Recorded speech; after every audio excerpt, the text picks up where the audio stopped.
Read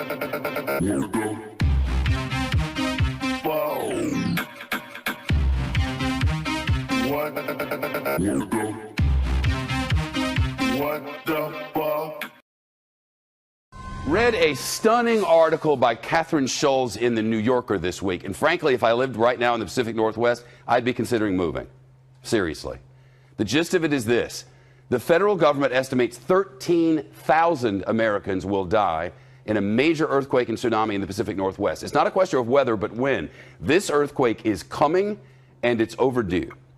Consider that the magnitude 9.0 earthquake in Japan just a few years ago, remember that, killed more than 15,000 people in the north of Japan and injured thousands of others. Seismologists say that the quake that will strike on our Pacific Northwest coastline should be even stronger, at up to a 9.2. They call such a quake a margin rupture quake, and it's every bit as bad as it sounds. Here's the reason for it. Our entire continent sits on the North American tectonic shelf, right? Plate, I should say. Off the coast of the Pacific Northwest, from the top of Washington State all the way down to northern California. This is it. And another plate called the Juan de Fuca is trying to slide up under North America, but it's stuck. We have an illustration over here in the big wall. Let me show you what this is. This is our continent here.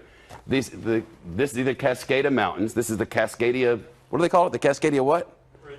The Cascadia Bridge. I was actually asking him, but thank you. The North American plate here and the Juan de Fuca plate here. This one's sliding up under, and eventually this is going to go down, send a huge wall of water up. That wall will go all the way over to Japan, and the other will come onto our shore within 15 minutes. And when it slips, it will unleash not only a colossal earthquake, but also that tsunami, 700 miles long, and in some places up to a 100-foot high wall of water and whatever it's pushing, like houses and dump trucks and schools. Thousands and thousands will not escape. The New Yorker quotes a FEMA official who says, and I quote, "Our operating assumption is that everything west of Interstate 5 will be toast."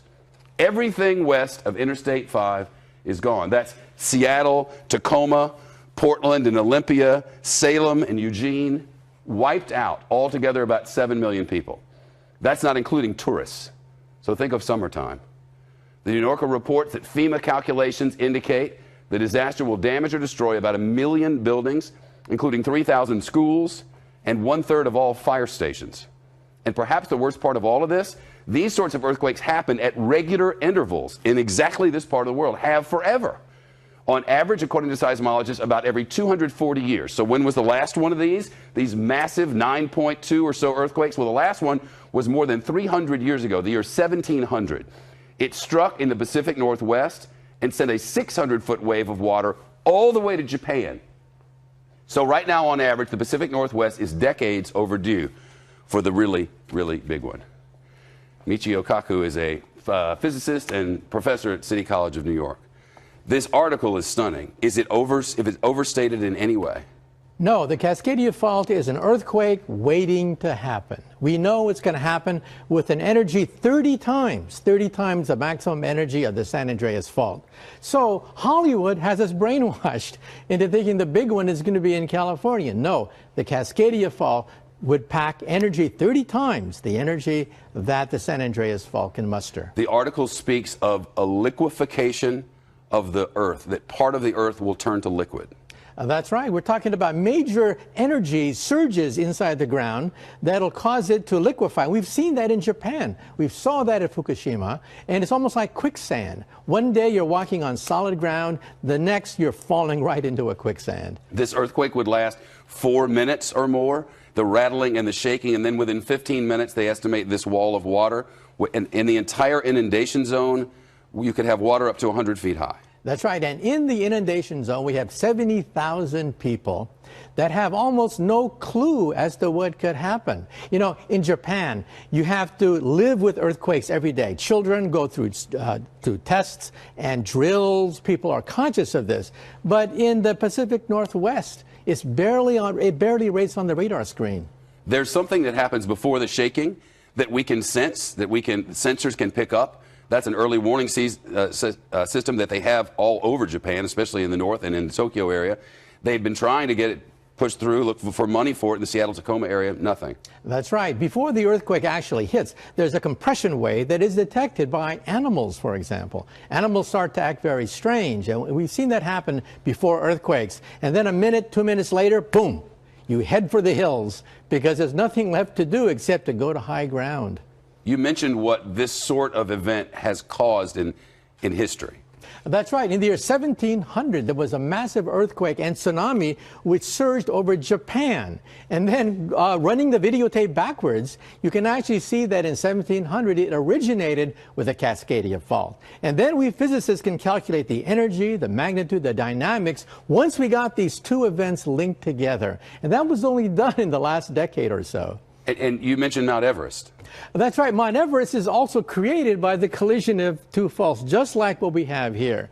The one fault going under, the other fault going over, and that created the Himalayan mountains. That created Mount Everest. That's the power packed by the subduction zone earthquake. Okay. Averages of when things are going to happen are really not very reliable. I think they used by example, the difference between 4 and 6 is 2. I forget exactly how they did it. We can't be sure exactly when this is going to happen, but we're positive it's going to happen. If you lived in the Pacific Northwest, you had little kids, would you live there? I'd think twice. I would have to drill them, just like what they do in Japan, be part of their life in terms of having an emergency kit, where to go in case of an emergency, what to do, what frequencies to go to, and so on and so forth.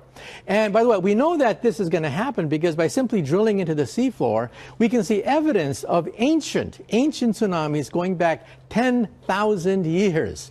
And we've known that how many over that period? 41, which means that the time between the cycles is about 240 years. Wow. And it's been 315 years since the last big one.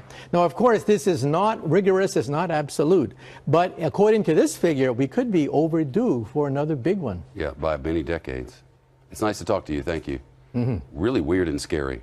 That's right. And, you know, within the lifetime of some of our viewers, they may see Seattle and Portland destroyed. It's a great article at the New Yorker. It's in this month's edition, and spectacularly well written. And the facts that go along with it they're really sort of mind-numbing. See you soon. Thank you. They've given me a few minutes just to talk to all of you in our NASA family about emergency preparedness. NASA recently participated in a FEMA exercise called Eagle Horizon that was a part of a continuity of operations and government exercise that we do annually. And I became aware of some things that concern me about our family preparedness, and I wanted to talk to you very briefly. You know, we in NASA, we're an incredibly unique organization. We're the only agency in the federal government that's responsible for the safety and well-being of people not only here on Earth, but off this planet.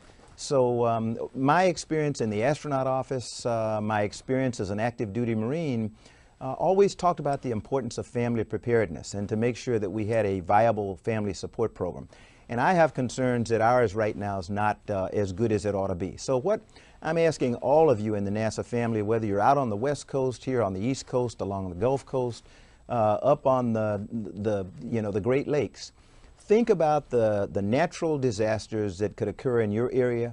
Think about attacks that could come like 9/11 from outside forces, and talk to your family about your work and what they need to do to prepare for the unforeseen. Develop a family preparedness plan in your house. Have an emergency supply kit available. Most people who live along the Gulf Coast always have an emergency kit for hurricanes. I'm not sure whether people out on the West Coast think about earthquakes and the like, but have an emergency supply kit at your home. Think about a family communications plan. Where are we going to meet if an emergency occurs and we're all over town? What are we going to do? Are we going to call each other on the cell phone? Just think about those things. If you have pets, think about a pet preparedness plan. How are you going to make sure that they're taken care of when you're spread all over the place? And then if you have family members who have special needs preparedness. The most important asset for us to successfully complete our mission is that our people, our families mainly, are taken care of so that we can come to work and feel good that if an emergency arises, our families are going to be taken care of. So I would ask you again, sit with your families, think about what you would do in an emergency situation. I hope that you'll embrace and support the Family Preparedness Program as we all get better prepared to deal with these emergencies. Know your stuff. You know what it is that you're going to do, know what it is that you want your family to do if an emergency arises. But most of all, be prepared.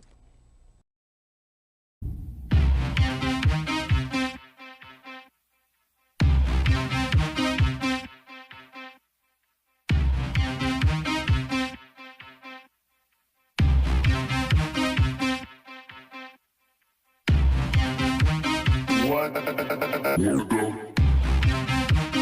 Whoa. What? What the?